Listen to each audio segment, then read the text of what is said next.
기도하겠습니다. 하나님, 오늘도 저희들에게 새날을 주셔서 감사를 드립니다. 진리의 성령님, 이 시간 성경의 말씀을 통해 우리가 하나님의 마음과 뜻을 알도록 인도해 주시고 그 말씀을 지키며 살아가도록 힘 주시기 원합니다. 하나님의 말씀만이 우리의 희망이고 우리의 등불입니다. 하나님의 뜻이 하늘에서처럼 이 땅, 우리의 삶의 현장에서도 이루어지게 하소서. 예수님의 이름으로 기도드립니다. 아멘. 오늘 우리에게 주시는 하나님의 말씀은 민수기 마지막 장인 36장 1절부터 13절의 말씀입니다. 요셉 자손의 종족 중 므낫세의 손자 마길의 아들 길르앗 자손 종족들의 수령들이 나와 모세와 이스라엘 자손의 수령된 지휘관들 앞에 말하여 이르되, 여호와께서 우리 주에게 명령하사 이스라엘 자손에게 제비 뽑아 그 기업의 땅을 주게 하셨고, 여호와께서 또 우리 주에게 명령하사 우리 형제 슬로브핫의 기업을 그의 딸들에게 주게 하셨은즉, 그들이 만일 이스라엘 자손의 다른 지파들의 남자들의 아내가 되면 그들의 기업은 우리 조상의 기업에서 떨어져 나가고 그들이 속할 그 지파의 기업에 첨가되리니, 그러면 우리가 제비 뽑은 기업에서 떨어져 나갈 것이요, 이스라엘 자손의 희년을 당하여 그 기업이 그가 속한 지파에 첨가될 것이라. 그런즉 그들의 기업은 우리 조상 지파의 기업에서 아주 삭감되리이다. 모세가 여호와의 말씀으로 이스라엘 자손에게 명령하여 이르되, 요셉 자손 지파의 말이 옳도다. 슬로브핫의 딸들에게 대한 여호와의 명령이 이러하니라. 이르시되, 슬로브핫의 딸들은 마음대로 시집 가려니와 오직 그 조상 지파의 종족에게로만 시집 갈지니, 그리하면 이스라엘 자손의 기업이 이 지파에서 저 지파로 옮기지 않고 이스라엘 자손이 다 각기 조상 지파의 기업을 지킬 것이니라 하셨나니, 이스라엘 자손의 지파 중 그 기업을 이은 딸들은 모두 자기 조상 지파의 종족되는 사람의 아내가 될 것이라. 그리하면 이스라엘 자손이 각기 조상의 기업을 보전하게 되어 그 기업이 이 지파에서 저 지파로 옮기게 하지 아니하고 이스라엘 자손 지파가 각각 자기 기업을 지키리라. 슬로브핫의 딸들이 여호와께서 모세에게 명령하신 대로 행하니라. 슬로브핫의 딸 말라와 디르사와 호글라와 밀가와 노아가 다 그들의 숙부의 아들들의 아내가 되니라. 그들이 요셉의 아들 므낫세 자손의 종족 사람의 아내가 되었으므로 그들의 종족 지파에 그들의 기업이 남아 있었더라. 이는 여리고 맞은편 요단가 모압 평지에서 여호와께서 모세를 통하여 이스라엘 자손에게 명령하신 계명과 규례니라.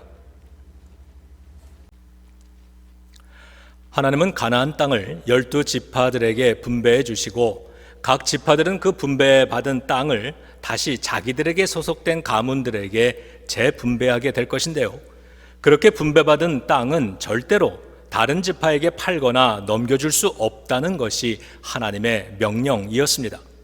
그래서 모세와 모든 가문의 대표들은 한자리에 모여서 하나님의 명령을 어떻게 잘 실천할 것인지를 연구했습니다.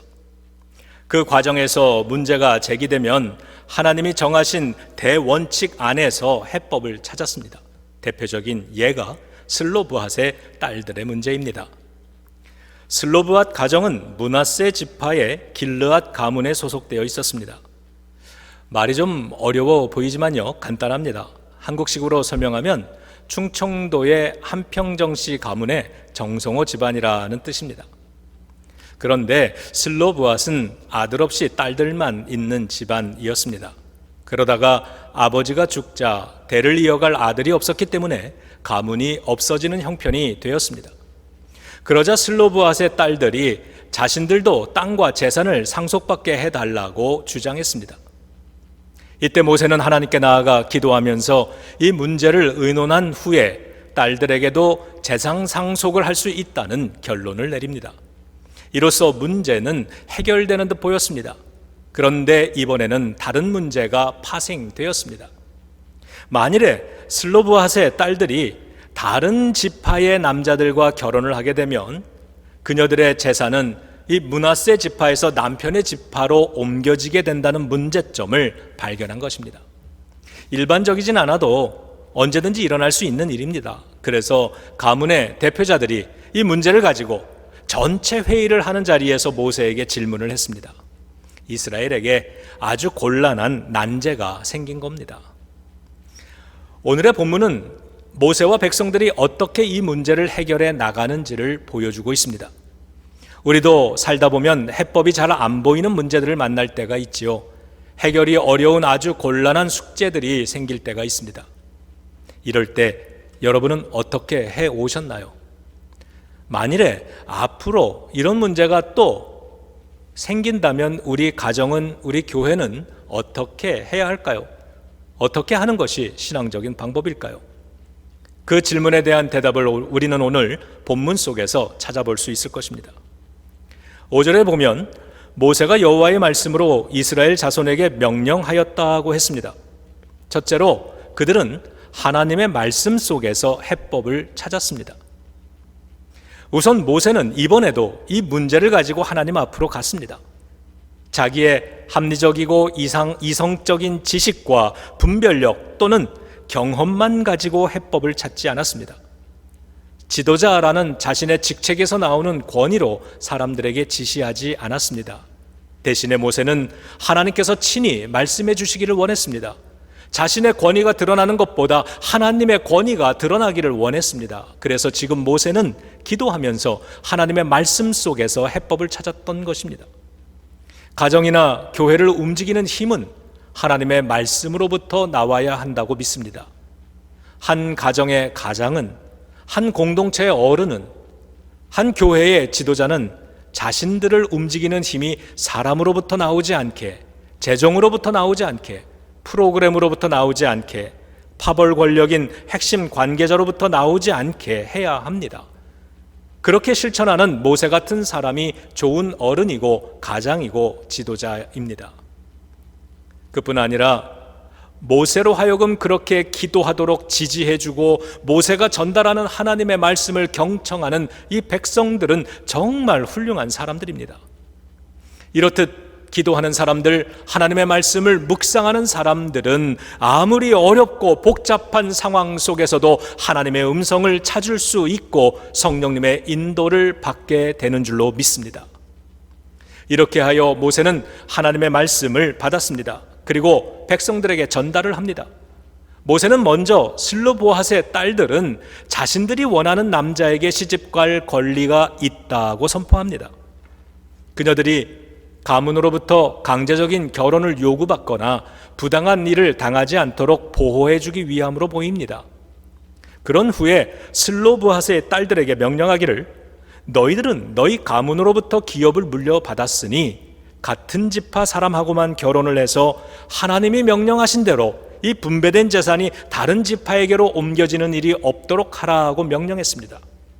그리고 이 원칙은 므낫세 지파뿐만이 아니라 다른 모든 나머지 지파들에게도 동일하게 명령이 되었습니다. 이렇게 그들은 하나님의 말씀 속에서 해법을 찾았습니다. 둘째로 그들은 하나님의 말씀에 순종해서 해결을 했습니다. 슬로브핫의 딸들은 하나님의 명령에 순종해서 자기 지파 사람들과 결혼을 했습니다. 이렇게 해서 딸들은 하나님이 주신 기업을 계속 소유할 수 있었고요. 지파의 기업은 보존되었고 분란이 될 수 있었던 상황은 잘 해결이 될 수 있었습니다. 만일에 슬로브핫의 딸들이 이 판결에 반발하고 불복했다면 신앙적으로도 아주 곤란하고 공동체의 질서도 깨질 뿐 아니라 다툼과 분란이 일어날 뻔했습니다. 이런 어려운 상황을 은혜롭게 해결할 수 있었던 데에는 슬로브핫 딸들의 순종이 있었던 것입니다. 우리도 슬로브핫의 딸들처럼 순종을 잘하여 하나님이 주시는 축복을 풍성하게 누리게 되시기를 주님의 이름으로 축원합니다. 순종을 잘 하려면 이 두 가지를 기억해야 합니다. 이 두 가지 잘 기억해서 잘 순종하는 복된 성도가 되시기를 기원합니다. 첫 번째는 포기입니다. 슬로보앗의 딸들은 다른 지파 사람들과 결혼하는 권리를 포기하도록 요구받았지만 순종을 했습니다. 순종은 포기하는 것입니다. 하나님의 뜻을 이루어드리기 위해 나의 권리를 포기하는 것입니다. 그렇게 딸들이 순종했을 때 하나님은 많은 축복을 이루어 주셨는데요. 딸들은 여전히 자신의 지파에서 사랑하는 사람을 만나 결혼을 할 수 있었고, 자기들의 유산을 보존할 수 있었고, 지파 간의 갈등이나 재산 싸움을 피하게 되었습니다. 순종은 결과적으로 모두에게 축복된 결과를 가져다 주었습니다. 성도는 순종하고 하나님은 축복하십니다. 송나라의 사마광이라는 사람의 이야기입니다. 어느 날 한 아기가 물을 담아 보관하면 아주 깊은 장독에 빠졌습니다. 허우적거리고 있는데 어른들은 사다리를 가져와라, 밧줄을 가져와라, 요란 법석을 떠는 동안 물독에 빠진 아이는 숨이 넘어가고 있었습니다. 그때 사마광이 돌멩이를 주워들고 그 커다란 장독을 깨트려서 아이를 구했습니다. 어른들이 이것저것 따지며 시간 낭비하고 있을 때 사마광은 비싼 장독 대신 아이의 목숨을 구한 것이죠. 더 귀한 것을 얻으려면 덜 귀한 것은 버려야 한다는 교훈입니다. 둘 중 어느 것도 포기하지 않으려는 어른들의 태도는 매우 위험했습니다. 우리는 더 귀한 것을 얻기 위해서라면 덜 귀한 것은 기꺼이 버릴 수 있습니다. 포기하는 것보다 얻게 되는 것의 가치가 더 귀한 거라면 망설이지 않고 얼마든지 포기할 수 있습니다. 그러니까 포기는 선택의 문제가 아니라 가치의 문제입니다. 내가 무엇에 더 가치를 두고 사느냐의 문제인 것입니다. 하나님을 최고의 가치로 여기면 나머지는 얼마든지 포기할 수 있을 것입니다. 포기가 어려운 이유는 아직도 하나님이 나의 최고 가치가 아니기 때문입니다. 그러므로 하나님을 더 귀하게 여길 수 있도록 노력해야 합니다. 하나님의 귀함을 더 경험할 수 있는 일에 더 많은 시간과 노력을 투자하셔야 합니다. 우리 기독교의 핵심 영성은 얻기 위한 포기입니다. 예수님도 하나님 보좌의 영광을 포기하시고 이 세상에 오셔서 우리에게 구원을 주셨습니다. 십자가에서 죽으심으로 우리에게 부활의 영원한 생명을 주신 것입니다. 예수님은 우리에게 이렇게 말씀하십니다. 나를 위하여 자기 목숨을 잃는 사람은 목숨을 얻을 것이다. 여기서 잃는 목숨이란 생명을 뜻하고 얻는 목숨은 영생을 뜻하지요. 하나를 포기함으로써 더 좋은 것을 얻게 만드는 것이 순종입니다. 예수님은 하나님과 물질 두 주인을 섬길 수 없다고 하셨습니다. 하나님과 물질 둘 중에 하나를 선택한다는 건 참 어려운 문제입니다. 세상은 우리에게 질문합니다. 너는 무엇을 포기하고 무엇을 얻을 것이냐? 너는 무엇을 선택하면서 살고 있느냐? 거기에 대한 우리의 대답이 우리의 믿음입니다. 우리는 구원을 얻고 달콤한 죄악의 삶을 포기한 사람들입니다. 슬로보앗의 딸들은 순종함으로 하나님이 주신 기업이라는 축복을 얻었습니다. 순종은 항상 유익한 선택인 것입니다. 둘째로 기억할 것은 탐욕입니다. 슬로보앗의 딸들이 만약에 분배받은 기업도 포기하지 않고 다른 지파로 시집가는 것도 포기하지 않겠다고 했다면 그건 탐욕이 됩니다. 둘 다 얻으려고 하는 마음, 하나님이 허락하지 않으신 분량까지 다 가지려는 마음, 그것이 탐욕입니다. 그리고 탐욕은 매우 위험한 것이어서 시편 10장 3절은 탐욕을 부리는 자는 여호와를 배반하여 멸시한다고 말합니다. 탐욕은 언제나 하나님을 배반하는 선택을 하게 만듭니다. 하나님을 멸시하는 결과를 만들어냅니다. 탐욕은 그렇게 순종을 방해하는 가장 큰 적인 것입니다. 사무엘상 15장에서 사무엘은 사울 왕을 향해 유명한 이 말을 합니다. 순종이 제사보다 낫고 듣는 것이 순양의 기름보다 낫다. 사울 왕은 아말렉과의 전투에서 승리하였는데 모든 것을 진멸하라는 하나님의 명령을 어기고 나쁜 것들만 진멸하고 소와 양과 염소 중에서 좋은 것들은 골라서 남겨두었습니다. 다음 날 사무엘 선지자가 방문했을 때 지금 들리는 동물의 울음소리가 어찌된 일이냐 이렇게 책망하자 왕은 하나님께 제사 드리기 위해 남겨놓은 것들이라고 거짓말을 합니다. 그때 사무엘이 전한 하나님의 말씀이 바로 순종이 제사보다 낫다는 말이었습니다. 하나님이 사울에게 원하셨던 건 기름진 동물로 드리는 제사가 아니라 하나님의 말씀에 순종하는 것이었습니다. 사울 왕은 아까와도 값진 것들을 포기함으로써 하나님을 선택해야 옳았습니다. 하지만 탐욕 때문에 불순종을 선택했고 그날의 불순종은 사울 왕에게는 아주 치명적으로 나쁜 선택이 되었습니다. 하나님께 버림받게 되는 결과를 초래한 것이죠. 탐욕이 순종의 가장 큰 적입니다. 광야 생활 중에는 탐욕을 버리지 못하면 멸망합니다. 매일이 불평스럽고 그러다 보면 삶이 우울해지고 절망에 빠질 수밖에 없기 때문입니다. 광야는 탐욕을 채워줄 수 있는 환경이 아닙니다. 그런 환경이기 때문에 결국 이웃의 소유를 탐내게 됩니다. 광야길을 시작할 때 시내산에서 주신 10계명에 도둑질하지 말 것과 살인하지 말 것과 이웃의 것을 탐하지 말라는 내용이 담겨 있는 것 결코 우연이 아닐 겁니다. 하나님의 말씀에 매 순간 순종하면 탐욕을 이기고 생명을 얻게 됩니다. 하지만 광야 생활 동안 반대로 탐욕을 부리지 않으면 일용할 양식에도 감사할 수 있게 되는 겁니다. 내일의 일용할 양식을 위해 매일 밤 하나님께 기도로 의지하면서 살 수 있기 때문입니다. 그걸 가르쳐 준 게 만나이지요. 40년 동안 매일 아침 이슬처럼 내려진 만나는 꼭 하루 분량의 빵을 만들 수 있었습니다. 광야는 하나님을 잃어버리지 않아야 살아남을 수 있기 때문에 하나님은 그렇게 범위를 정하시고 넉넉하지 않으나 부족함이 없는 적합한 분량, 일용할 양식의 분량을 제공해 주셨습니다. 감사할 수 있는 하루라면 살아갈 희망이 있습니다. 사람들이 삶을 포기하는 이유는 힘들어서가 아니라 희망이 보이지 않아서라지요. 이스라엘이 척박한 광야를 건널 수 있었던 이유는 풍성한 양식 때문이 아니라 일용할 양식 때문이었습니다. 그러므로 순종은 탐욕을 이기게 하는 힘으로 우리가 하나님이 주시는 축복을 누리는 사람으로 살아가도록 지켜줍니다.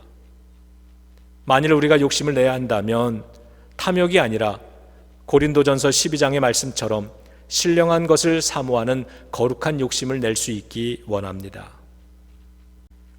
하나님이 정하신 범위를 부정하면 불순종이 되고요. 그 범위를 넘어서면 탐욕이 되고 그 범위에 무관심하면 방종이 됩니다. 이스라엘과 슬로보핫의 딸들은 하나님이 정해주신 그 경계 안에 머무르면서 공동체를 복되고 평화롭게 만들 수 있었습니다. 오늘의 이 사건이 있은 후로 이스라엘은 7년 이상의 정복전쟁을 통해 가나안 땅을 차지하게 됩니다. 아직은 그 땅을 차지하지 못한 겁니다. 당연히 그 땅을 분배받지도 못한 상황입니다. 하지만 모세와 백성들은 하나님은 약속하신 대로 그 땅을 자신들에게 주실 것이라는 확신을 가지고 그때를 준비하고 있는 겁니다. 그래서 민수기의 마지막 구절은 이는 여리고 맞은편 요단과 모압 평지에서 여호와께서 모세를 통하여 이스라엘 자손에게 명령하신 계명과 규례니라 라는 말로 끝내고 있는 겁니다. 즉, 이 민수기의 모든 이야기들은 가나안 땅에 들어가서가 아니라 가나안 땅을 바라보고 있기까지 거기에서 쓰여진 것이라는 겁니다. 그리고 이 장엄한 민수기의 마지막 이야기는 슬로보핫의 딸들과 이스라엘 백성들의 순종에 대한 이야기였습니다. 성도인 우리에게도 약속된 땅에 대한 믿음이 있습니다. 예수님은 승천하실 때 제자들에게 말씀하셨습니다. 내가 가서 저 아버지 집에 너희를 위한 집을 마련해 이 터를 마련해 두고 오겠다고 그렇게 말씀하셨습니다. 우리는 하늘에 약속된 우리의 땅과 기업이 있음을 믿는 사람들입니다. 그때를 준비하며 사는 우리의 자세 역시 순종이 되어야 하겠습니다. 매일매일 하루하루 잘 순종하여 하나님의 뜻 안에 머물면서 복된 삶을 사는 성도와 교회들이 되시기를 우리 주 예수 그리스도의 이름으로 축원합니다. 기도하겠습니다. 하나님, 오늘 하루도 순종의 사람이 되게 하소서. 하나님의 말씀을 구하고 하나님의 말씀에 순종하는 성도와 가정과 교회가 되게 해 주옵소서. 예수님의 이름으로 기도드립니다. 아멘.